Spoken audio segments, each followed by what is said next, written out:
Oi, oi, amadinhos! Hoje nós iremos falar sobre os receptores, né? A parte 2 da aula. Ah, só relembrando um pouco, né? O que seria o receptor, Jéssica? Seria aquele modelo chave de fechadura que nós estamos vendo aqui. A fechadura, ela seria o receptor, no caso, que é o que nós iremos enfatizar hoje. E a chave, lembrando que seriam os fármacos, por exemplo, que iremos ingeri-los, que seriam os agonistas, ok? E existem 4 tipos de receptores: os ianotrópicos com atividade enzimática intracelular e os metapotrópicos. Então, vamos falar um por um na aula de hoje. Primeiramente, os canais iônicos. O que vai acontecer? Por exemplo, você vai tomar um benzodiazepam, que é esse fármaco laranjinha que a gente tá acelerando, tô grifando aqui.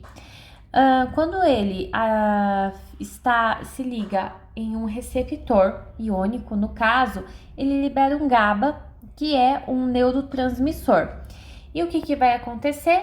Que com esse medicamento, esse agonista, ele vai abrir esse canal iônico, fazendo com que mais cloros entre dentro da minha célula. Lembrando que aqui, só deixa eu mudar de cor para que tá escuro, né? Pronto. Aqui é o lado extracelular e aqui é o intracelular. Então, a partir do momento que o cloro entra e o cloro ele é negativo, fica mais negativo dentro da célula. E é interessante a gente ressaltar que é o seguinte, só lembrando um pouco da fisiologia e um pouco de física. Por exemplo, a gente tem uma tomada de 120 volts. O que é isso? Você precisa de uma DTP um pouco grande, de 0 a 120, para surtir algum efeito para energia do seu celular, para carregar o seu tablet, computador, enfim, ou 220, enfim. Mas precisa dessa diferença muito grande, correto? E no nosso organismo não é diferente. Claro que não chega a ser um valor tão alto, mas quanto mais negativo, por exemplo, eu tô no menos 5 milivolts e eu vou para menos 6 milivolts.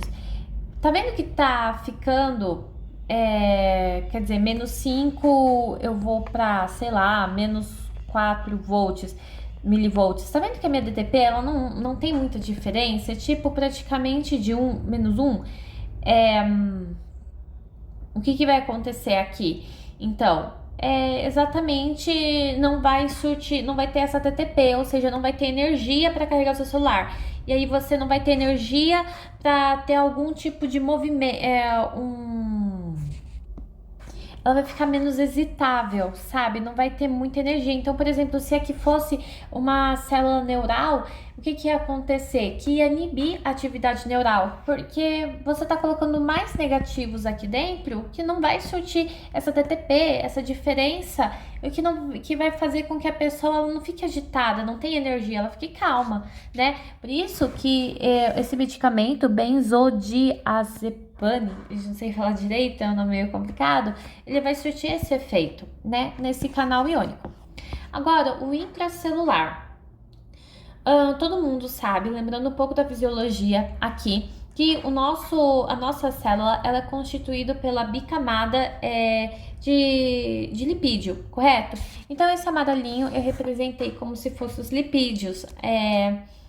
Então, e a gente lembra um pouco mais em bioquímica que a polar junta com apolar, polar com polar, né? E nesse caso seria apolar com apolar, gordura com gordura, correto? Então, o nosso agonista aqui, ele pode ser esteroides, né? Esteroides, hormônios ou neurotransmissores, hormônios quer dizer, que são mais, vamos dizer assim, feitos de gordura. Por quê? Gordura com gordura, amarelo com amarelo, apolar com apolar, ele vai conseguir entrar facilmente né? E aí, esse agonista amarelinho, ele vai se encontrar com o meu receptor. E a diferença é que o receptor, ele não tá mais aqui, como a gente vê, entre as bicamadas, né? Que nós vemos aqui. O nosso receptor, ele tá no citosol ou ele pode estar aqui dentro do núcleo.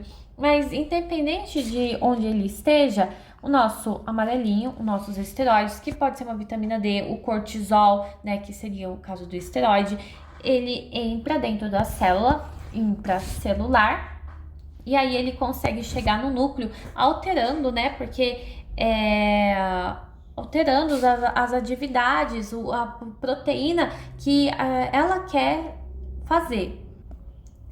Seria o cortisol, por exemplo, ele vai modular a expressão do gene, que resulta numa resposta ao estresse ou ao metabolismo, correto? Então, ou seja, aqui a palavra-chave é modula a expressão do gene. Modula a expressão do gene. Jéssica, não entendi. Por que o gene? Porque lembra que no núcleo é que está o nosso DNA, é onde é que estão os nossos genes. Por isso que ele vai modular o gene, já que ele vai chegar no núcleo. E o gene, ele vai poder ir lá dentro do núcleo e saindo mais tarde, a gente vai ter os ribossomos, né? Que vão fazer as proteínas que vai funcionar, entendeu? No sentido de eu vou criar uma proteína X para ela fazer uma resposta Y pra gente. Bom, a próxima é com atividade enzimática. Essa é um pouco mais fácil, é o que a gente tá geralmente vendo. Vem um hormônio, por exemplo, da insulina, e ela chega num receptor, né? Então, o nosso agonista, ele alcança um receptor, e aí ele vai fazer o que ele tiver que fazer, gente, dentro dele, que são os mecanismos que daqui a pouco eu vou falar também um pouco sobre isso. Agora, sobre os metabotrópicos ligados à proteína G. Gente, o que é a proteína G? A proteína G é isso daqui. É o alfa mais o beta mais o gama. Proteína G. Só que a proteína G, a gente vai ter ela inibitória, vai ter o GQ, o GI, né? E a gente vai falar um pouco de cada uma, tá? Nesse caso, ela é uma estimulatória, ok? Então, ela vai estimular o quê? Vamos lá. Vamos supor que aqui é o nosso agonista. Lembrando que o nosso receptor, ele tem 1, 2, 3, 4, 5, 6, 7. Ele é muito característico, tá? Ele tem 7 voltinhas assim, ok? E aí, o que vai acontecer? Que, no caso, essa proteína AG, ela não era para estar aqui no desenho, correto? Tem o alfa, o beta e o gama aqui. Ela tá solta. A partir do momento que ligou o agonista, esse G, ele vai se ligar, essa proteína G, ela vai se ligar ao meu receptor. Então, agora sim, a imagem tá correta. Ao momento que se liga ao meu receptor, só lembrando o quê? Que aqui temos o GDP. A partir do momento, o que é o GTP? Antes de ter ligado o agonista, ela estava numa forma inativa. GDP é uma forma inativa, tá bom? Só lembrando aqui. A partir do momento que eu ligo ela se torna ativa, que se torna então o meu GTP. Aumenta um fósforo, né? Antes era 2 fósforo, agora T muda o D com T para trifosfato, ok? E o que vai acontecer? Que esse alfa, ele vai se deslocar. Então, esse alfa é como se ele viesse, esse alfa agora, ele tá aqui, não existe mais ele aqui, ok? E aí, agora que vai funcionar as coisas. Infelizmente, essa parte, gente, ela é bem decoreba, por isso que eu fiz eu até tirei print aqui e escrevi. Você tá vendo que o alfa ele vai se ligar, nesse caso, como eu falei, no GS, que é o estimulativo, adenilciclase. E quando esse alfa ele se liga à adenilciclase, ele vai transformar em AMPC cíclico. O que isso significa? Que aqui tinha alguns ATPs. A partir do momento que o alfa se liga à adenilciclase, ele destrói esse ATP para virar AMPC cíclico. O que isso significa? Que vai ter muitos deles. E o que é esse AMPC cíclico? Ele é o segundo mensageiro que a gente já vai falar. E esse segundo mensageiro, ele serve para quê? Né? Para sinalização, para fazer por exemplo, quanto esse AMPC, ele é um sinalizador, ele é um segundo mensageiro para vir uma resposta de outros hormônios. Então ele fala assim, olha, vem cá, tipo assim, para os hormônios e ou neurotransmissores. No caso, o AMPC, por exemplo, ele pode aumentar os batimentos cardíacos, entendeu? Então é para isso que ele serve. E se for um GI, nesse caso, continua sendo a adenilciclase, só que o GI ele vai inibir, ele não vai aumentar, nesse caso, os batimentos cardíacos, por exemplo. Então, lembrando só aqui, gente, primeiros mensageiros, isso é decoreba, eu acho que isso daqui é bem importante a gente ter em mente. E esses são segundos mensageiros, para nós anotarmos. E então nós já falamos do adenilciclase, que ela pode ser o AMPC cíclico, e agora a gente vai para a fosfolipase C. E o que vai acontecer aqui? Como eu falei, vem um agonista, ele se liga ao nosso receptor. Lembrando que esse receptor ele tem aqueles 7 voltinhas, só que a gente está fazendo aqui de uma forma bem simplificada. E o alfa, a partir do momento que liga, ele se desfaz, correto? Ele se desencaixa do beta e do gama e ele vai se ligar, nesse caso, lembrando que aqui, por exemplo, era adenilciclase. Nesse caso, ela vai ser o PLC. O que é o PLC, Jéssica? É a fosfolipase C. Lembrando que P na tabela periódica é o fósforo, né? Fosfolipase C. E aí ela vai se transformar em difosfato de fosfatildinositol. É um nome muito estranho mesmo.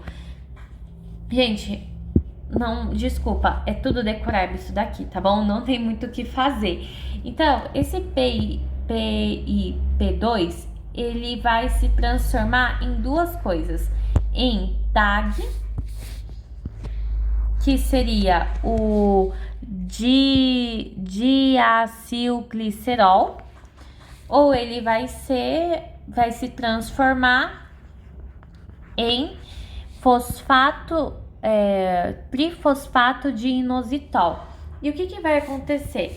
Quando você ingere um agonista, né, por exemplo, você vai ter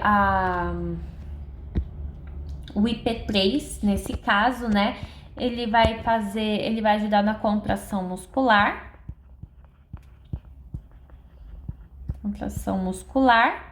enquanto o DAG, que a gente tá vendo aqui em laranja, ele vai ajudar numa resposta imune, correto? E é isso, gente. Então, o jeito é decorar essa tabela aqui. Não tem muito o que fazer. Os canais iônicos, a gente já mencionou eles. E as respostas quinases, proteínas quinases, seriam essas enzimas que eu comentei anteriormente. Por que enzimáticas? Porque os receptores são, na verdade, enzimas que facilitam, são tipo catalisadores, né? Eles vão facilitar, enfim, como é que fala? A serem feito o que precisa ser feito, gente. Que seriam as proteínas quinases aqui que a gente vê. Bom, eu acho que é isso.